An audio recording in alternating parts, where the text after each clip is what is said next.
Hey, thanks for checking out my video. Today we're going to make some salted chocolate chip shortbread cookies. And this is a recipe that I got out of People magazine a couple years ago, and it's a recipe from Reba McIntire, the singer.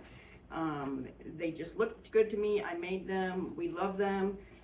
What's different about them from a different chocolate chip cookie is that they're crispy and it's shortbread. So if you are a fan of shortbread, it doesn't have the eggs in it or baking powder to make it rise or make it chewy. So it's a crispy, buttery chocolate chip cookie. Basically, that's what it is. And it's a little salty because you sprinkle salt on the top. So it's a little different, and we like it a lot. So that's what we're going to make, and we're going to get started. But I'm going to change the angle so that you can see inside the mixer.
Okay, so I just got these out of the oven. This is the second batch, and I got these a little more well done than the first batch. I don't know how well you can see these, but I remember now, I have not made these in probably 6 months, and I totally forgot how there's this one odd thing that happens when, you know, the recipe tells you to make the dough, roll it up in plastic, refrigerate it, and then slice it in 1/2-inch rounds. And then in their picture, they got perfect, uniform, round cookies, and mine are not like that. Well, here's why.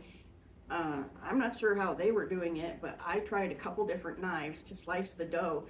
But when you have cold dough that has butter and flour and cold hard chocolate chips in it, when you put the knife down into the dough, what happens is it hits a chocolate chip and it pushes it to one side or the other, which cracks the circle that you're cutting.